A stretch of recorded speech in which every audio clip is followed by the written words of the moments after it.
And जय Hind student, let's begin a very simple topic in economics. हाँ, आप screen पे देख पा रहे होंगे, टॉपिक होगा प्रोडक्टिव मैकेनिज्म।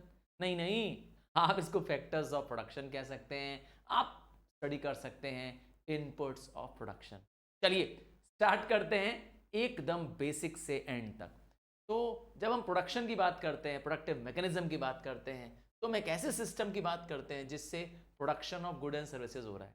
क्या कहते हैं, आपके पास जो गुड्स एंड सर्विसेज आसपास दिख रहे हैं, जरा अपने आसपास देखो तो। हाँ, जरा जहाँ बैठे हो अपने मोबाइल को देखो, आसपास अगर टेबल है, हाँ सामने फैन है, हाँ ऊपर मतलब फैन है, और आसपास फर्नीचर है, तो ये सब गुड्स प्रोड्यूस्ड गुड्स हैं। इन सब को कहीं ना कहीं फैक्ट्री में बनाया गया। अरे अपनी शर्ट को देख लो भाई। हाँ, तो प्रोडक्शन, प्रोडक्टिव मैकेनिज्म लगा इसके पीछे इस गुड और सर्विस को जनरेट करने के लिए। तो प्रोडक्शन क्या है? प्रोडक्शन क्रिएशन है। क्या चीज का creation? Creation of good and services. अब आप कहेंगे सर प्रोडक्शन में कोई गुड्स बनता है? मैंने कहा नहीं, गुड्स भी बनते हैं, और इवन इस समय जैसे आप मेरी सर्विस ले रहे हैं, हाँ वहां एक बैठे बैठे आप क्या कर रहे हो, अपने क्लास की अंडरस्टैंडिंग क्लियर कर रहे हो, तो सर्विस एक्सेप्ट कर रहे हो। इसी तरह टीचर्स जो स्कूल में पढ़ा रही हैं, चाहे वो क्लासेस पढ़ा रही हैं, और या तो कहें कि डॉक्टर्स, लॉयर्स, चार्टर्ड अकाउंटेंट्स, ये सब क्या कर रहे हैं? प्रोडक्शन कर रहे हैं। याद रखिएगा, पर इनका प्रोडक्शन सामान का नहीं है, वस्तु का नहीं है, सर्विसेज का है। तो प्रोडक्शन में creation of goods and services होता है, और प्रोडक्शन के लिए आपको कुछ मटेरियल चाहिए होता है ताकि आप गुड्स प्रोड्यूस कर सकें। तो दो जो वस्तु चाहिए गुड्स के प्रोडक्शन के लिए, उन्हें हम इनपुट्स के नाम से जानते हैं, फैक्टर्स ऑफ प्रोडक्शन को जानते हैं, और यही आज हमारा सबसे मेन टॉपिक है। इसी पर हम आपको डिटेल में इसको स्टडी करना है, फैक्टर्स के बारे में जानना है, और जो इन फैक्टर्स को प्रोसेस करके जो गुड्स तैयार होता है उसे कहते हैं आउटपुट। हाँ भाई, जैसे एक फर्नीचर के एग्जांपल से समझते हैं, कारपेंटर है, उसको आप क्या करिए, प्लाईवुड ला के दे दीजिए, सनमाइका ला के दे दीजिए, फेविकोल, और ज़रूरत के हिसाब से आयरन नेल्स ला के दे दीजिए, आपको वो फर्नीचर बना के दे देगा। आपकी पसंद का सोफ़ा, पलंग या और कोई फर्नीचर बना के दे देगा। तो रॉ मटेरियल क्या यूज़ किया वो आपने बता दिया, और जो आउटपुट बनाया वो भी आपने बता दिया, तो प्रोडक्शन हुआ।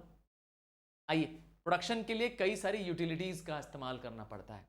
सबसे पहले वर्ड समझेंगे कि यूटिलिटी का मतलब क्या है, और फिर टाइप्स ऑफ यूटिलिटी जानेंगे। सबसे पहला वर्ड है यूटिलिटी, मतलब वांट सेटिस्फाइंग पावर। क्या होता है? देखिए, जब तक किसी वस्तु में यूटिलिटी नहीं होगी तब तक वो वस्तु मार्केट में डिमांड नहीं।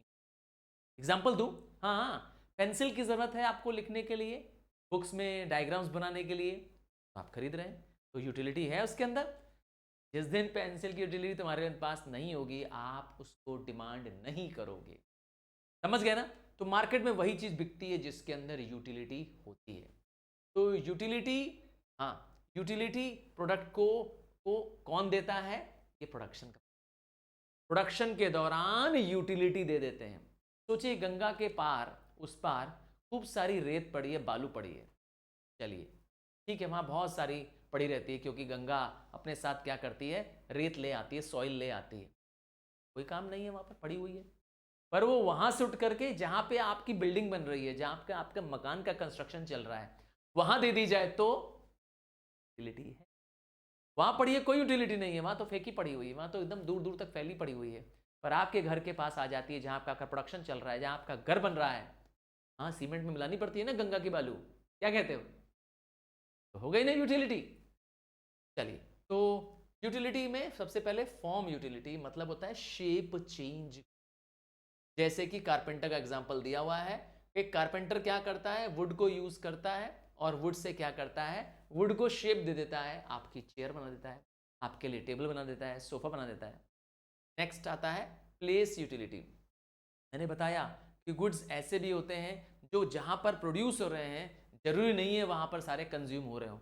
अब चाय बन रही है आसाम में, चाय बन रही है, हाँ टी लीव्स उग रही हैं दार्जिलिंग में, पर पी तो हम पूरे इंडिया वाले रहे हैं, इवन वर्ल्ड पी रहा है चाय।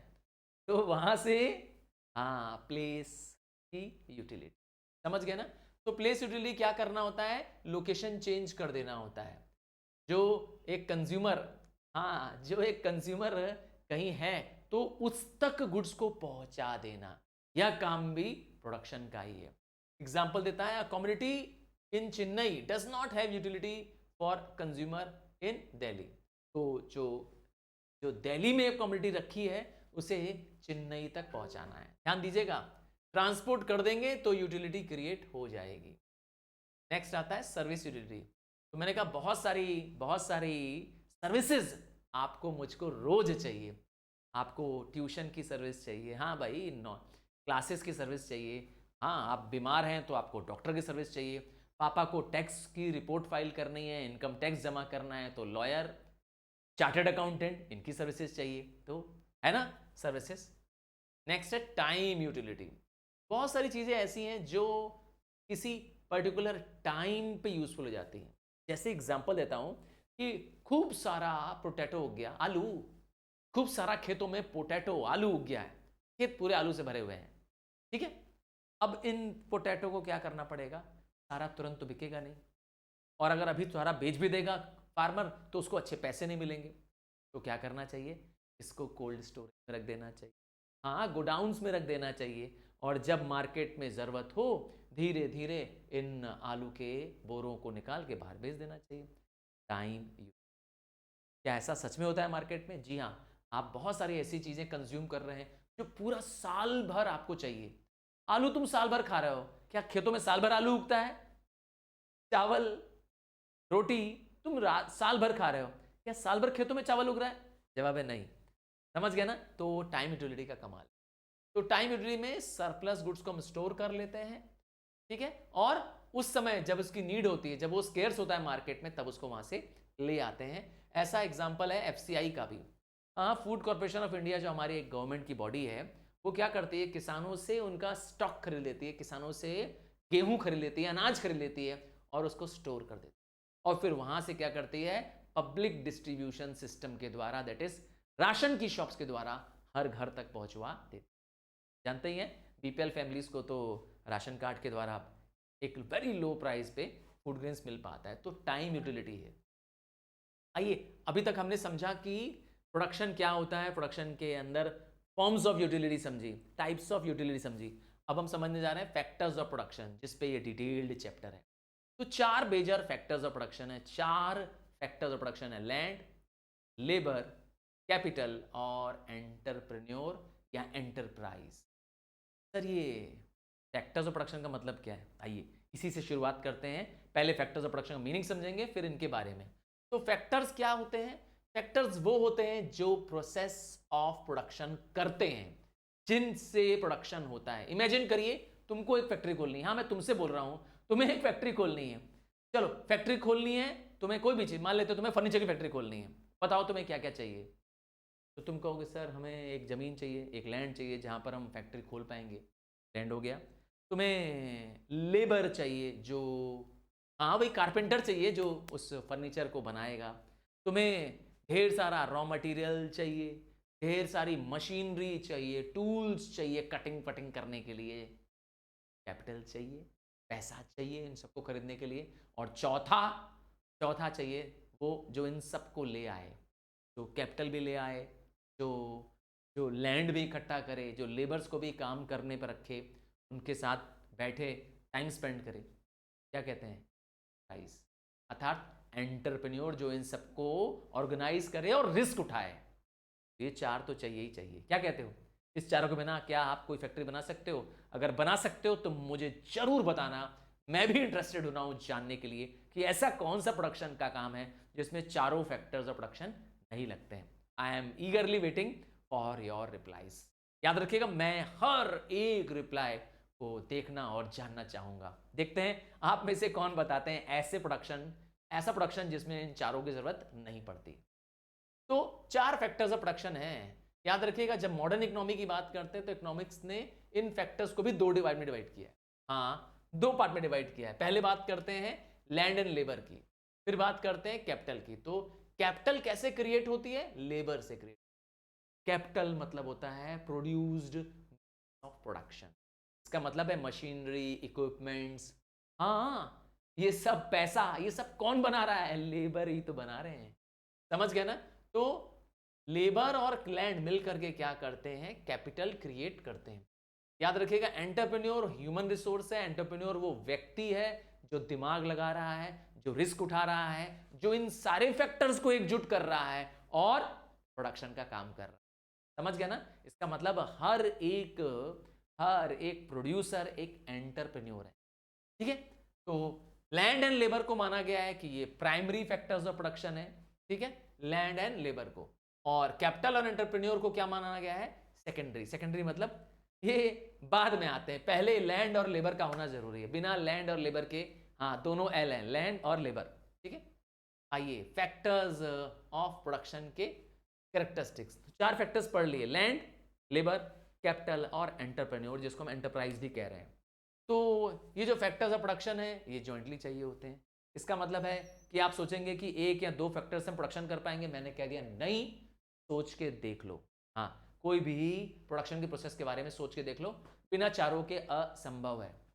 दूसरा, वेरिएबल फैक्टर्स चाहिए होते हैं। मतलब कुछ में, किसी में लैंड ज़्यादा चाहिए तो किसी में लेबर ज़्यादा चाहिए तो किसी में कैपिटल ज़्यादा चाहिए। ये भैया सब में सेम नहीं चाहिए, ये बता दे रहे हैं। अलग अलग कामों में अलग अलग। अब मुझे खेती करनी है, मुझे बड़ी सी फील्ड में क्या करना है, प्रोडक्शन करना है, अनाज उगाना है, तो लैंड बड़ा ज़्यादा चाहिए। उसी तरह से लेबर भी चाहिए, मुझे ढेर सारा इक्विपमेंट चाहिए, कैपिटल चाहिए ढेर सारा। तो सबका प्रोपोर्शन अलग अलग हो सकता है। फिर ये फैक्टर्स फिजिकली एग्जिस्ट करते हैं। हर चारों फैक्टर्स क्या है आप देख सकते, इंटेंजिबल नहीं है ये फैक्टर्स, क्या हैं? टेंजिबल हैं। और uses of factors, her factor का अपना एक अलग यूज है, एक अलग योगदान है। मतलब ये फैक्टर्स प्रोडक्शन में अपनी अपनी फैक्टर सर्विसेज देते हैं, जिसके लिए उन्हें फैक्टर इनकम मिलती है। हाँ भाई, लेबर को तुम वेज क्यों देते हो? कि फैक्टर सर्विसेज के लिए। लैंड को रेंट दे देते हो, कैपिटल को इंटरेस्ट दे देते हो, और एंटरप्रेन्योर को प्रॉफिट दे देते हो। ठीक है? डिमांड अगर हम इनकी करते हैं, डिमांड फॉर अ फैक्टर करते हैं, तो इसलिए करते हैं क्योंकि ये डिराइव डिमांड है, डायरेक्ट डिमांड नहीं है। लेबर मुझे अपने पैर दबाने के लिए नहीं चाहिए, लेबर मुझे खाना बनाने के लिए नहीं चाहिए, बल्कि लेबर मुझे अपनी फैक्ट्री के लिए चाहिए, क्योंकि मुझे फर्नीचर बनवाना है। समझ गए ना? तो जो ये फैक्टर्स की डिमांड कर रहे हैं चारों की, वो एक्चुअली में डिराइव डिमांड कर रहे हैं, इनडायरेक्ट डिमांड कर रहे हैं, डायरेक्ट डिमांड नहीं है इनकी। नेक्स्ट है, all factors are not equally mobile. इसका मतलब फैक्टर्स मोबाइल तो हैं। मोबाइल मतलब होता है they can be move from one place to another. हाँ, लेबर को बुला लीजिए आप, देखा ही होगा, लेबर एक प्लेस से दूसरी प्लेस, एक फैक्ट्री से दूसरी फैक्ट्री, एक जॉब से दूसरी जॉब में चले जा सकते हैं। जा सकते हैं, मोबाइल है। बट क्या इक्वली मोबाइल है? हर जगह हर जना मूव कर सकता है? क्या एक टाटा का इंजीनियर बैंक में क्या करता है, कैशियर बन सकता है? जवाब है नहीं। देखा, अब यहां पर क्या हो गया, मोबिलिटी इतनी ईजी नहीं है। तो फैक्टर्स मोबाइल है, ये तो श्योर है, बट नॉट इक्वली मोबाइल है। सबसे पहले फैक्टर, सबसे प्राइमरी फैक्टर ऑफ प्रोडक्शन की स्टार्ट करते हैं। मैंने कहा था प्राइमरी फैक्टर ऑफ प्रोडक्शन में आता है लैंड और लेबर। तो सबसे पहले लैंड। लोग लैंड का मतलब जमीन समझते हैं, तुम भी यही समझ रहे हो शायद, दिमाग से ये बात निकाल देनी है। क्या कहा? हाँ भाई, सही में लैंड मतलब जमीन नहीं है। आम भाषा में तो लैंड मतलब जमीन होता है जिसमें मकान बनाते हैं, घर बनाते हैं, खेती करते हैं। All gift of nature is land. इसका मतलब पॉन्ड भी है, रिवर भी है, वाटर बॉडीज भी है, तो वो सब कुछ, हाँ मतलब माइंस भी हैं, तो लैंड है। समझ गए? तो land means, land include not only the surface but also all gifts of nature. ध्यान रखोगे इस बात का? लैंड बहुत बड़ा टर्म है इकोनॉमिक्स में, ध्यान दीजिएगा आप, है ना? आइए लैंड के कुछ कैरेक्टरिस्टिक्स जाने। लैंड की सप्लाई लिमिटेड है, क्योंकि सब किस पे डिपेंड करता है? ऊपर, मकान वाले पे, ऊपर वाले पे नहीं, नहीं, उस ईश्वर पर। समझ गए? Land depends upon the gift of nature, that is God. आप लैंड की सप्लाई को चेंज नहीं कर सकते, गिफ्ट ऑफ नेचर है लैंड। अगेन फिर से वही पॉइंट हो गया। नेक्स्ट है, ये प्राइमरी फैक्टर ऑफ प्रोडक्शन है। प्राइमरी मतलब first and most important factor. Next है, लैंड के बहुत सारे यूज हैं। अब आप लैंड में कल्टीवेशन करिए, लैंड में पोल्ट्री फार्म करिए, लैंड में लाइव स्टॉक पालिए, बिल्डिंग बनाइए, प्लेग्राउंड बनाइए, स्कूल बनाइए, आपकी मर्जी, आपको डिसाइड करना है। तो land has lots of uses. Land immobile है, एकदम इमोबाइल है। अब लैंड उठाकर क्या कर सकते हैं, चलो इसको तो जानते ही हैं। लैंड मोबाइल नहीं है, लेबर और कैपिटल मोबाइल है। लैंड की फर्टिलिटी चेंज होती रहती है। हाँ, कुछ जगह बहुत उपजाऊ है। अब राजस्थान में बात करो, हाँ जहाँ पे रेगिस्तान है वहाँ पे उगाओ उगाओ राइस, वहाँ पर जाकर के नहीं उगेगी। समझ गए ना? तो फर्टिलिटी अलग अलग है क्योंकि वहाँ की केमिकल कंपोजिशन ऑफ सॉइल, वहाँ पे इरिगेशन फैसिलिटी और बहुत सारी चीज़ें हैं जैसे क्लाइमेटिक कंडीशन, इन सब पे लैंड की फर्टिलिटी डिपेंड करती है। उपजाऊ शक्ति, ability to grow crops per hectare is called as fertility. तो फर्टिलिटी वेरी करती रहती है। नेक्स्ट है लैंड पे law of diminishing marginal returns apply होता है। इसका मतलब है धीरे धीरे output of land as more and more inputs are supplied, ज्यादा से ज्यादा इनपुट सप्लाई करोगे आउटपुट बढ़ेगा नहीं, देगा। लैंड आपके पास एक फिक्स्ड है। अब आप सोच रहे हैं कि हम बहुत ज्यादा लेबर लगा के क्या करेंगे, आउटपुट बढ़ा लेंगे? जवाब है नहीं। आउटपुट क्या लगेगा, डिमिनिशिंग आना है। इसे कहते हैं डिमिनिशिंग मार्जिनल यूटिलिटी। लैंड का यूज क्या है? मैंने कहा ढेर सारा यूज है लैंड का। हाँ, फंक्शंस ढेर सारा है। सबसे पहला है लैंड है तो एग्रीकल्चर प्रोडक्शन है, और मैंने कहा क्रॉप आपको वही उगाना चाहिए जिस पर आपकी सॉइल सूटेबल है, क्लाइमेटिक कंडीशन सूटेबल है। अब सोचिए सॉइल है आपके पास, ब्लैक सॉइल है, हाँ ब्लैक लावा सॉइल है, तो आप वहाँ पर जबरदस्ती क्या चल रहे हैं, राइस उगाना चाहते हैं। अरे भाई राइस उगेगी नहीं वहाँ पर, ब्लैक सॉइल है, ब्लैक लावा सॉइल है, कॉटन उगाओ, कॉटन के लिए सोना है वो सॉइल। समझ गए? तो आपको डिटरमाइन करना है, ठीक है ना, किस क्रॉप के लिए कौन सी लैंड फर्टाइल है, किस क्रॉप के और किस क्लाइमेटिक कंडीशंस के। नेक्स्ट है लैंड का डेवलपमेंट इंडस्ट्रियल डेवलपमेंट का मेन कारण है। सोचिए लैंड हमारे पास है, लैंड के साथ जो चीज़ें मिल रही हैं। अब सोचिए हमारे यहाँ लैंड में क्या हो रहा है, कोल बहुत पाया जा रहा है। India one of the largest producer of coal है। तो इंडस्ट्री के लिए जहाँ पे आयरन एंड स्टील है उनके लिए तो वरदान है। आयरन एंड स्टील इंडस्ट्री भी कोल एरियाज के आसपास है। उसी तरह से जो मिडिल ईस्ट कंट्रीज़ हैं, हाँ जो अरब कंट्रीज़ हैं स्पेशली, वहाँ पर पेट्रोलियम भरपूर मात्रा में। वहाँ अगर आपने गड्ढा खोद दिया तो पानी नहीं निकलेगा, पेट्रोलियम निकलेगा। पता है ना ये बात?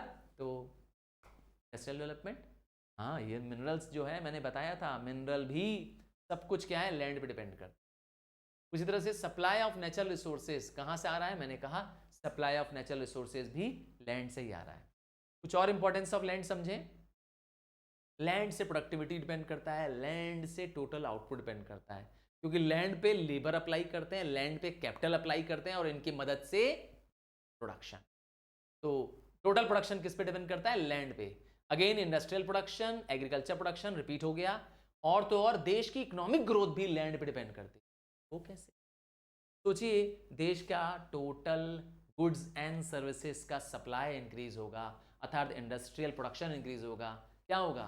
देश की per capita income increase, national income increase होगा। तो सब कुछ किस पे डिपेंड कर रहा है? लैंड पर डिपेंड। लास्ट एक और इंपॉर्टेंस पढ़ते हैं लैंड का, वो है satisfy the basic need of people. हमारी और आपकी बेसिक नीड क्या है? रोटी कपड़ा मकान, 3 नीड है, याद है? हाँ यही तो 3 नीड चाहिए, सबसे बेसिक चीज चाहिए। सब कहाँ से मिलने वाली है? लैंड से। क्या मैंने कहा? रोटी कपड़ा मकान। रोटी मतलब क्रॉप्स, कपड़ा मतलब समझ गए कॉटन, और मकान मतलब हो गया हाउसेज। सब कुछ लैंड पे डिपेंडेंट है, डायरेक्टली और इनडायरेक्टली हम लैंड पे डिपेंडेंट हैं। आइए अगली हेडिंग है जो हम पहले ही बता चुके थे, प्रोडक्टिविटी ऑफ लैंड, उपजाऊ शक्ति। उपजाऊ शक्ति ऑफ द लैंड क्या मतलब है? Capacity of a piece of land to produce a crop. याद रखिएगा हर लैंड की प्रोडक्टिविटी अलग अलग है। एक फॉर्मूला दे देता हूं, क्या फॉर्मूला देने जा रहा हूं? फॉर्मूला है एवरेज प्रोडक्टिविटी। क्या वर्ड है? एवरेज, शॉर्ट फॉर्म लिख रहा हूं, प्रोडक्टिविटी ऑफ लैंड। अगर इसका फॉर्मूला है तो इसका फॉर्मूला है टोटल आउटपुट, मतलब जितना हम क्रॉप्स ग्रो कर रहे हैं उसे कहते हैं टोटल आउटपुट अपॉन एरिया। क्या निकलेगा इससे? Productivity of the land. नाम है एवरेज प्रोडक्टिविटी। कई बार इसको बोल सकते हैं आउटपुट पर एकड़ या आउटपुट पर हेक्टेयर। ठीक है, ये एरिया जो है आप जिसमें लेंगे, अगर आपने एरिया एकड़ में ली है जो आउटपुट पर एकड़ में आ जाए। समझ गए? तो मार्जिनल प्रोडक्टिविटी ऑफ लैंड अर्थात एडिशनल यूनिट ऑफ लैंड को अप्लाई करने पे मिलने वाला एडिशनल आउटपुट, उसे कहते हैं marginal productivity of land. Usually marginal productivity of land decrease करता है क्योंकि law of diminishing marginal returns apply. चलिए, डिटर्मिनेंट्स ऑफ लैंड, लैंड के किस पे डिपेंड करता है? तो मैंने कहा लैंड नेचुरल फैक्टर है, ये बता चुका हूँ। लैंड की फर्टिलिटी, यहाँ पे फर्टिलिटी ऑफ लैंड होगा। फर्टिलिटी ऑफ लैंड किस पे डिपेंड करती है? नेचर पे डिपेंड करती है। हाँ भाई, आप और मैं सारी चीज़ कंट्रोल नहीं कर सकते हैं ना। सोचिए गॉड गिफ्टेड है जहाँ पर डोब इलाका है अर्थात लैंड बिटवीन टू रिवर्स, वहाँ पे अपने आप ही सॉइल फर्टाइल होगी, आपको फर्टिलाइजर पुट करने की जरूरत नहीं है। और गंगा के बेसिन के आसपास की बात करो तो क्या कहते हैं, गंगा ब्रह्मपुत्रा पे तो यस, जो चाहे क्रॉप उगा लो, सब क्रॉप उग जाएगा। तो नेचर पे डिपेंड करता है आपने उस जगह की लैंड का कैसे यूज़ किया, इस पे भी लैंड की फर्टिलिटी डिपेंड करती है। सोचिए फर्टाइल सॉइल पे हमने क्या कर दिया, खेती करने के बजाय वहाँ पर क्या कर दिया, मकान बना दिए, वहाँ पे इंडस्ट्री बना दी, उपजाऊ लैंड तो गई। इसीलिए गवर्नमेंट ने ऐसा करना शुरू कर दिया है, लैंड फिक्स्ड फॉर यूज़ कर दिया है कि किस यूज़ में लैंड कर सकते हैं। लैंड एक इन्वेस्टमेंट का भी काम है क्योंकि लैंड को उपजाऊ बनाने के लिए भी आपको पैसे लगाने पड़ते हैं, समय समय पर उस पर सॉइल टेस्टिंग करानी होती, पानी की इरिगेशन की फैसिलिटी करानी होती। लैंड कहाँ लोकेटेड है इस पे भी डिपेंड करता है। याद रखिएगा, माउंटेनियस लैंड होगी तो वहाँ पे सॉइल बहुत थिन होती है, वहाँ पे सॉइल की फर्टिलिटी कम होती है। फिर साइंटिफिक मेथड ऑफ कल्टीवेशन और टेक्नोलॉजी लगाने से भी आउटपुट बढ़ जाएगा। आप नए और improved means of production of land use करेंगे, अर्थात आप ग्रीन रेवोल्यूशन यूज़ करेंगे। क्यों नहीं प्रोडक्टिविटी इंक्रीज होगी? जरूर होगी increase. And last, social conditions अर्थात काम करने वाले फैक्टर्स ऑफ लेबर, सोसाइटी, इस पे भी लैंड का आउटपुट डिपेंड करता है। सोचिए लोग काम करना ही नहीं चाहते हैं, काम चोर है। लैंड है पर कल्चर नहीं है काम करने का, क्या होगा?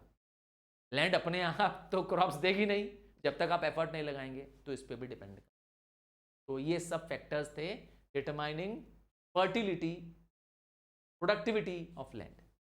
अब अगला फैक्टर आ रहा है, नाम है लेबर। हाँ, मैंने पहले ही बताया ये पूरा चैप्टर इन्हीं फैक्टर्स ऑफ प्रोडक्शन पर है। हम दूसरा फैक्टर ऑफ प्रोडक्शन कर रहे हैं लेबर, जो कि एकमात्र ऐसा फैक्टर है, सबसे मोबाइल है। मोबाइल मतलब फ़ोन नहीं है, one which can change its location. दूसरा सबसे इंपॉर्टेंट है लेबर के बाद कि एक्टिव फैक्टर ऑफ प्रोडक्शन। हाँ, एक्टिव फैक्टर ऑफ प्रोडक्शन है। और सबसे सबसे ज़रूरी चीज़, लेबर के बिना आप कोई काम की कल्पना ही नहीं कर, इमेजिन ही नहीं कर सकते।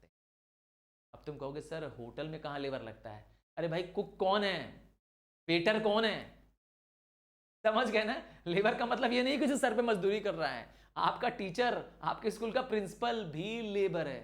सर ये क्या कह रहे हैं आप? अरे भाई, मेंटल लेबर है।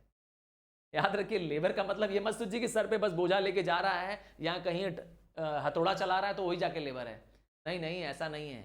सिर्फ फिजिकल वर्क करने वाले लेबर नहीं होते हैं। यहाँ पर लेबर मतलब जो मेंटल और फिजिकल दोनों में से कोई भी काम करता हो वो लेबर है। somebody which is employed under someone is a labor। अब वो टीचर भी हो सकता है, मैंने कहा डॉक्टर भी हो सकता है, हॉस्पिटल्स में जो डॉक्टर काम कर रहे हैं वो वहां पर लेबर, सच में। और अपनी क्लिनिक चला रहे हैं तो एंटरप्रेन्योर है। समझ गए? आओ, तो लेबर मीन्स वो ह्यूमन एफर्ट्स जिससे हम बॉडी लगाते हैं अर्थात फिजिकल लेबर करते हैं, माइंड लगाते हैं अर्थात मेंटल लेबर कर रहे हैं। और ये सब कुछ कर रहे हैं किसके लिए? बदले में मुझे मिल रहा है रिवॉर्ड। रिवॉर्ड मतलब जैसे मैंने कहा सैलरी और वेज। टीचर को क्या मिल रहा है? सैलरी मिल रही है। और आपके घर में मजदूर आ रहा है, आपके मकान बना रहा है, उसको क्या आप दे रहे हैं?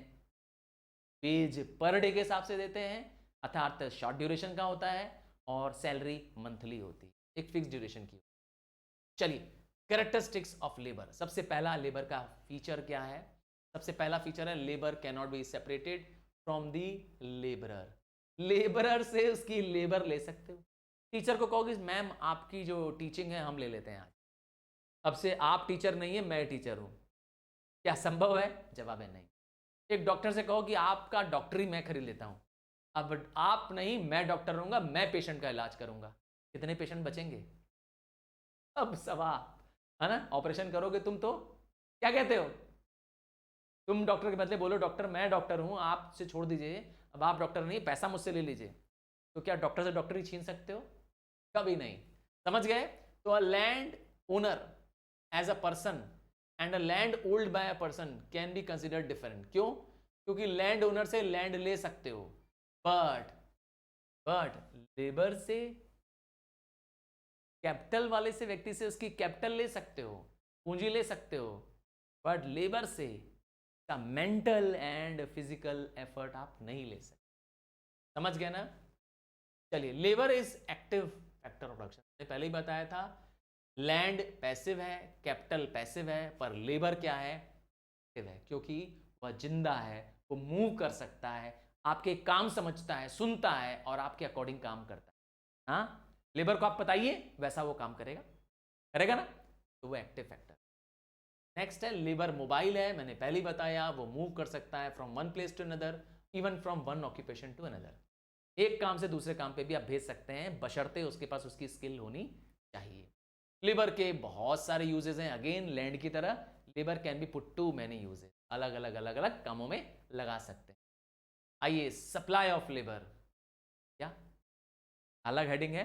सप्लाई मींस कितने लेबर्स अवेलेबल हैं, कितने units of man day per year available. ध्यान दीजिएगा, units of man per day per year का मतलब 1 घंटे, 2 घंटे, दिन में कितने घंटे एक आदमी काम को तैयार है, टोटल ईयर में, एक ईयर में इसको मेजर कर दो, तो वो सप्लाई ऑफ लेबर।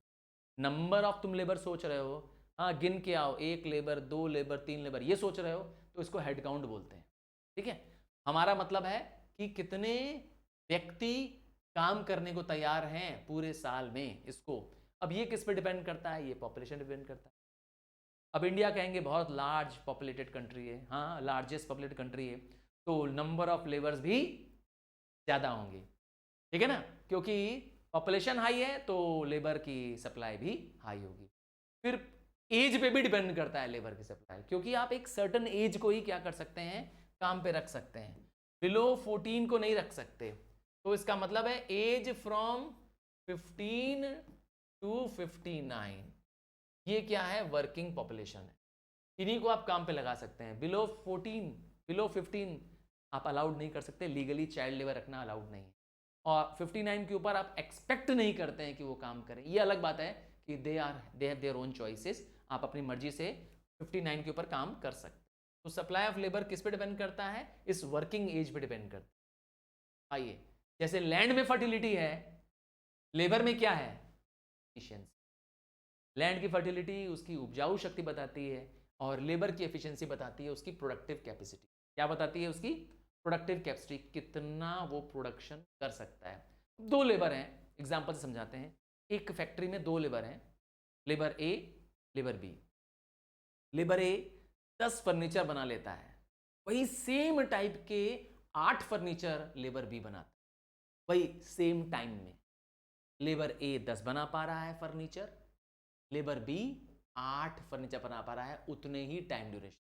बताइए कौन एफिशिएंट है? आप कहेंगे सर बहुत आसान है सर, ये जो लेबर ए है आपका वो एफिशिएंट है। क्या बताया? प्रोडक्टिव कैपेसिटी उसकी बताई, जो प्रोडक्शन ज़्यादा कर पाए एक सिमिलर कंडीशन के अंदर।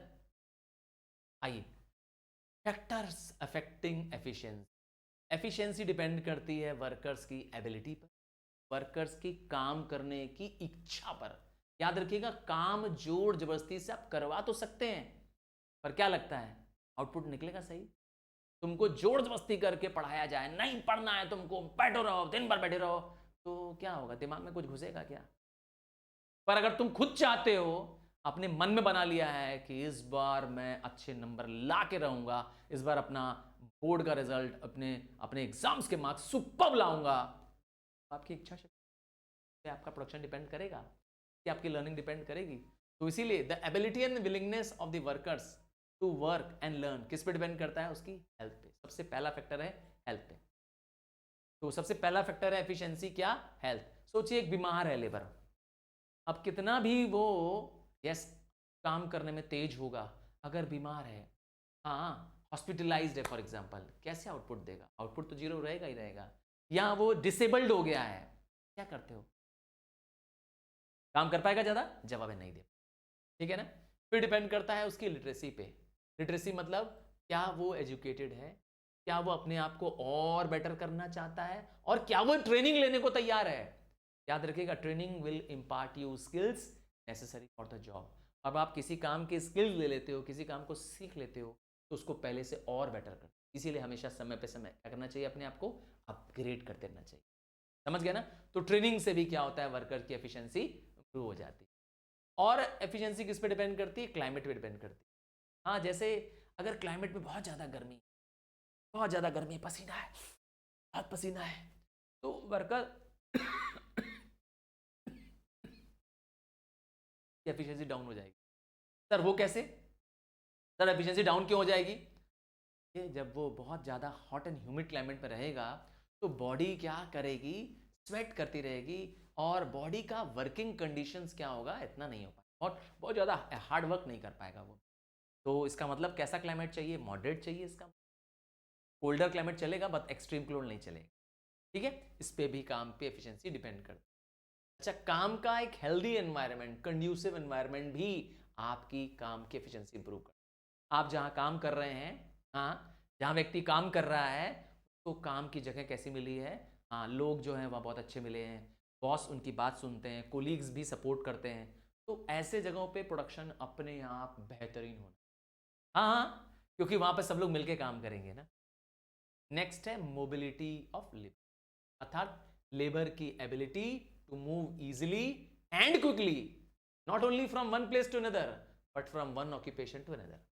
सोचिए, एक बैंक का कैशियर है, क्या मैंने कहा, एक व्यक्ति है बैंक में कैश संभालता है, अगर उसको किसी फाइनेंस कंपनी में कैशियर बना दिया जाए, तो किसी बड़े रिटेल शोरूम में कैशियर बना दिया जाए, तो किसी डिपार्टमेंटल स्टोर में कैशियर बना दिया जाए, तो बहुत आसान है इन सब में।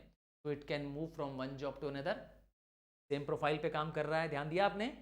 बट मैंने कहा place of work change, bank से डिपार्टमेंट स्टोर कर दिया, बैंक से किसी बड़ी शॉपिंग मॉल में कर दिया, तो मोबिलिटी है, लेबर मूव कर सकते हैं, लेबर जोग्राफिकली भी मूव कर सकते हैं, लेबर ऑक्यूपेशन भी चेंज कर सकते हैं, और इवन सोशल मोबिलिटी भी। अब आता है डिवीजन ऑफ लेबर। याद रखिएगा, एक व्यक्ति को पूरा काम मत दीजिए। The entire job is not given to one person. आपने कार को बनते हुए कभी देखा है? आई एम श्योर देखा होगा, हाँ, मोबाइल पे, इंटरनेट पे तो जरूर देखा होगा। आप देखते हैं कि एक लेबर सिर्फ कार के टायर ही फिट कर रहा होता है, उससे कोई और काम नहीं करना होता, सिर्फ कार के टायर्स फिट करने।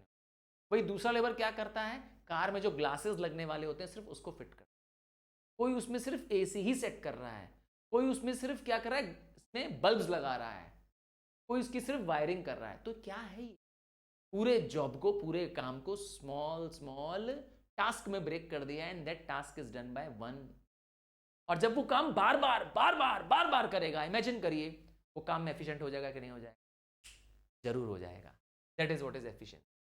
तो एफिशिएंसी डिवीजन ऑफ लेबर करने से बढ़ जाती है। एक वर्कर को स्पेशलिस्ट बना दीजिए। क्या करिए, कैसे बनाइए?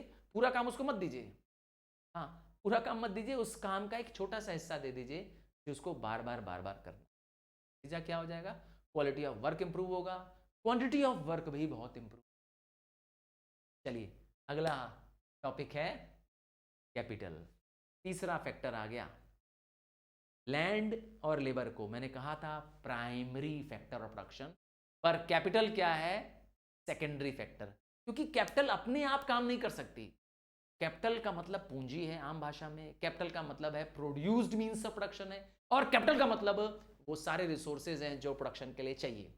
अब मशीनरी चाहिए, इक्विपमेंट चाहिए, वो सब क्या है? पैसे पे डिपेंडेंट है, कैपिटल है। तो कैपिटल क्या है? प्रोड्यूस मींस ऑफ प्रोडक्शन है। कैपिटल मैन द्वारा क्रिएटेड होती है, capital free gift of nature नहीं है, land free gift of nature बताया था। दूसरा, capital is means of production. याद रखिएगा, कैपिटल प्रोडक्शन करने का एक जरिया है, एक इनपुट है। इसका मतलब है जो रॉ मटेरियल लगा रहे हैं वो भी कैपिटल है। आइए कैपिटल को समझते हैं। कैपिटल क्या है, कुछ कैरेक्टरिस्टिक्स से समझते हैं। पहला कैरेक्टरिस्टिक्स है कैपिटल मैन मेड है, मैंने पहले ही बताया। कैपिटल हमारे द्वारा, यस, हमारे पास्ट एफर्ट से क्रिएटेड की गई। दूसरा है कैपिटल ड्यूरेबल गुड्स के रूप में है, मशीनरी के रूप में है, प्लांट के रूप में, इक्विपमेंट के रूप में है। कैपिटल पैसे फैक्टर है क्योंकि कैपिटल अपने आप प्रोडक्शन नहीं कर सकती, कैपिटल को यूज करना पड़ेगा प्रोडक्शन करने।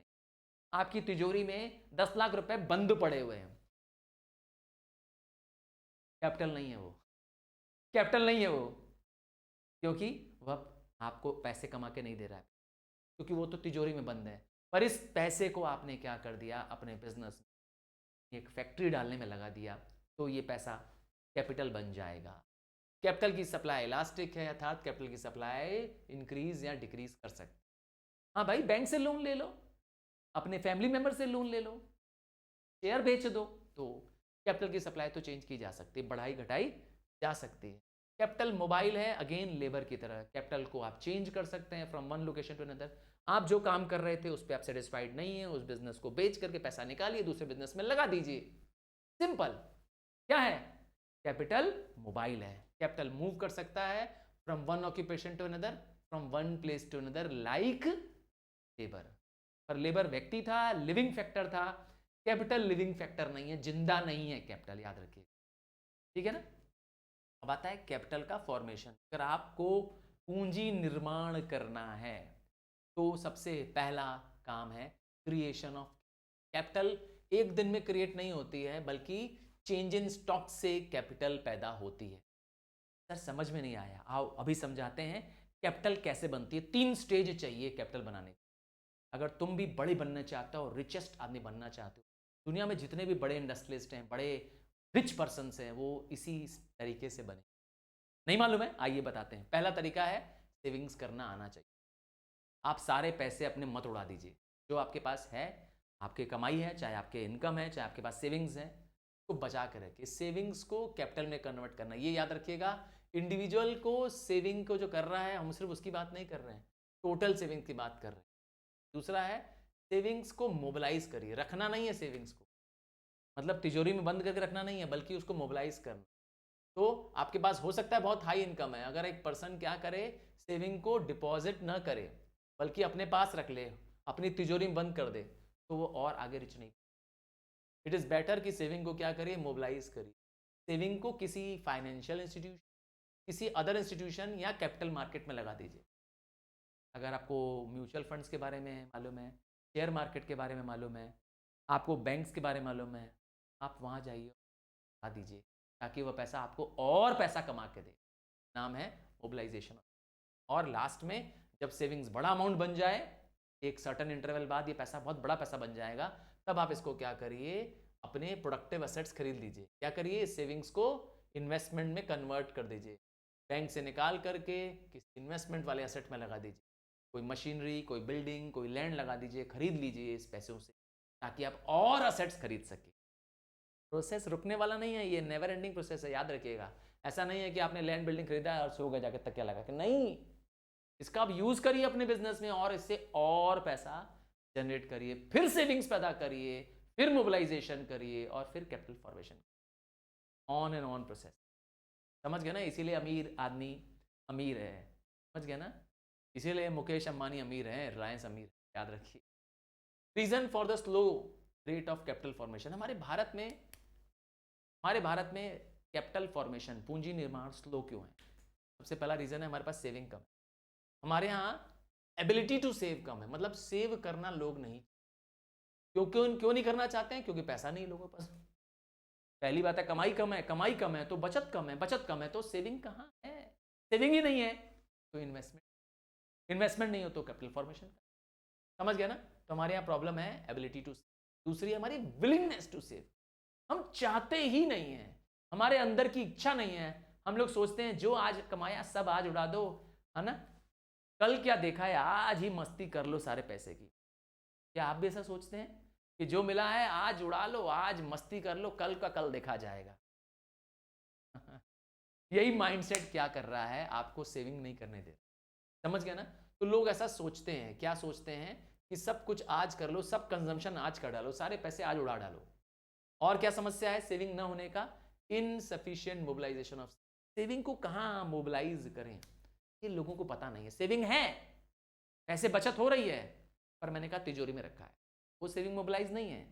तिजोरी में रखने से, आपके अलमारी में रखने में पैसा नहीं मोबिलाइज होंगे। आपको उसको कहीं लगाना पड़ेगा जहाँ से और प्रोडक्टिव इनकम, जैसे मैंने कहा बैंक्स में लगाना है, शेयर मार्केट में लगाना है, किसी जगह इन्वेस्ट कर देना है, कोई ऐसा असेट खरीद लेना है जिससे आपको और इनकम। इसीलिए मम्मी लोग पहले क्या करती थी ना, घर में जो कुछ पैसा बचा लेती थी सब्जियों से और घर के राशन से कुछ पैसा बचा लेती थी मम्मी लोग, लेडीज़ लोग, तो पता है क्या करती थी? क्या करती थी बताओ? क्या स्मार्टनेस करती थी? कहने गोल्ड कर लेती थी, क्योंकि उनका एक तरीका था, क्योंकि लेडीज़ का बैंक अकाउंट ज़्यादा होता नहीं था, तो वो जो पैसे बचा लेती थी अपने हस्बैंड से, है ना, जो सामान वामान लेने पे पैसे बचते थे उनके पास, तो वो अपने हस्बैंड को न दे करके उससे अपने ज़रूरत के लिए गोल्ड कर लेती थी, और यही गोल्ड अपनी बेटियों को, हाँ, उनकी शादियों में दे देती। तो ये है इंडियन कल्चर। चलिए आगे बढ़ते हैं, चौथे और आखिरी फैक्टर ऑफ प्रोडक्शन की बात कर रहे हैं, नाम है एंटरप्रेन्योर। एंटरप्रेन्योर व्यक्ति है, वो व्यक्ति जो लैंड को, लेबर को और कैपिटल को साथ लाता है, जो ऑर्गेनाइज करता है, जो रिस्क उठाता है, सबके एक्टिविटीज को कोऑर्डिनेट करता है। एक एंटरप्रेन्योर बनो। यस, बनता है, गवर्नमेंट भी यही चाहती है। अब आपको गवर्नमेंट लेबर नहीं बनने देना चाहती है, गवर्नमेंट कहती है हमसे नौकरी मत मांगो, बल्कि नौकरी देने वाले बनो। ठीक है, माइंडसेट अपना चेंज करो, ये चाहती है गवर्नमेंट। एंटरप्रेन्योर बनो, डोंट ऑलवेज आस्क फ्रॉम मुझे ये नौकरी चाहिए, क्यों हाथ फैला रहे हो नौकरियों के लिए, खुद नौकरी देने वाला बनो। चलो, तो क्वालिटीज ऑफ एंटरप्रेन्योर, एंटरप्रेन्योर के पास करेज है, एबिलिटी है टैकल करने की। यस, तभी तो एंटरप्रेन्योर बना है वो, उसका हिम्मत है प्रॉब्लम से लड़ने की, उसके पास क्विक डिसीजन लेने की क्षमता है, वह बिजनेस का नॉलेज रखता है, कहाँ पैसा लगाएं कि और पैसा कमा सकते हैं। उसके अंदर एबिलिटी होती है रिसोर्सेज का बेस्ट यूज करने की, किस रिसोर्स को कहाँ लगाएं, कहाँ पैसा लगाएं। वो फ्यूचर जानता है, मार्केट में क्या चल रहा है, मार्केट की कंडीशंस क्या होने वाली है, उसके अकॉर्डिंगली वो बिजनेस करता है। अगर आप में से किसी के फादर कोई बिजनेस कर रहे हैं, हाँ, कोई शॉप, कोई दुकान, कोई फैक्ट्री या कुछ चला रहे हैं, तो समझ जाइए उनमें ये सारे गुण हैं। अपने पापा के गुण सोच लीजिए, अगर आपके पापा कोई बिजनेस करते हैं, कोई ऑर्गेनाइजेशन चलाते हैं। यस, मैं सर्विस वालों की बात नहीं कर रहा हूँ जिसके यहाँ पापा, बस उनके गुण, पापा के गुण सोचो, पापा के फंक्शंस, क्वालिटीज सोचो और लिख डालो। और क्या पापा की एबिलिटी है उनके, वो फ्यूचर प्रेडिक्ट कर सकते हैं, वो अच्छे ऑर्गेनाइजर हैं, उनके पास लीडरशिप की क्वालिटी है, और सबसे बड़ी चीज़ है वो एक्सपीरियंस्ड है। चलो, तो क्यों ज़रूरत है देश में एंटरप्रेन्योर की? मैंने बताया, अगर आप चाहते हैं भारत भी अमेरिका बन जाए, भारत भी जर्मनी बन जाए, तो जर्मनी में एंटरप्रेन्योरिंग लोग हैं, रिस्क उठाना उनकी फितरत है, वो नुकसान होने में, बर्बाद होने में और नए चीज़ों में पैसा लगाने में डरते नहीं हैं। हाँ, जो डरेगा नहीं वो झुकेगा नहीं। तो रिस्क बेयरिंग एबिलिटी, इनोवेशन करने की क्षमता उनके पास होती है। एंटरप्रेन्योर्स क्या करते हैं, ऐसे नए से नए कॉस्ट रिड्यूसिंग और डिमांड क्रिएटिंग इनोवेशंस करते हैं। आपको क्या लगता है जो नए नए टाइप के मोबाइल्स आ रहे हैं, नए नए टाइप के लैपटॉप्स आ रहे हैं, गैजेट्स आ रहे हैं, कौन बना रहा है? जी हाँ, यही एंटरप्रेन्योर्स बना रहे हैं। तो एंटरप्रेन्योर्स इंडस्ट्रियल प्रोडक्शन करते हैं, बल्क में काम करते हैं, अपने देश के गुड्स को सुपर क्वालिटी का बना देते हैं, देश के गुड्स को न सिर्फ डोमेस्टिक बल्कि इंटरनेशनल मार्केट में भी ले आते हैं। कौन? एंटरप्रेन्योर। का मतलब है एलन मस्क कौन है? एंटरप्रेन्योर। बिल गेट्स, हमारे देश के रतन टाटा जी, हमारे देश के मुकेश अंबानी और अदानी तो शायद आजकल वैसे भी बड़े पॉपुलर चल रहे हैं, है ना, हर जगह उनका नाम छाया हुआ है, चाहे किसी स्कैम के नाम पर या चाहे किसी बड़े इंडस्ट्री के काम पर, सब में अदानी जी का नाम है, तो वो सब एंटरप्रेन्योर है। चलो, और क्या करता है एंटरप्रेन्योर? देश की as contribution towards the generation of higher employment, employment और इनकम अपॉर्चुनिटीज, देश के लिए। अपने तो कमाता ही है, ये तो बात सही है, पर कितने सारे लोगों का परिवार चल रहा है, कितने सारे लोगों को इनकम दे रहा है वो, डायरेक्टली या इनडायरेक्टली, उन सबसे बहुत लाखों लोग जुड़े हुए हैं, है कि नहीं है? तो a greater portion of the profit क्या करते हैं, वो दूसरे प्रोडक्टिव इन्वेस्टमेंट्स में लगा देते हैं। नतीजा, देश की ग्रोथ हो रही है, पीपल की ग्रोथ हो रही है, और ओवरऑल क्या हो रहा है, देश में नए एंड बेटर गुड्स आ रहे हैं। नतीजा, आपका मेरा स्टैंडर्ड ऑफ लिविंग इंप्रूव। इन सब एंटरप्रेन्योर्स की, this brings to the end of the chapter. Bye from now.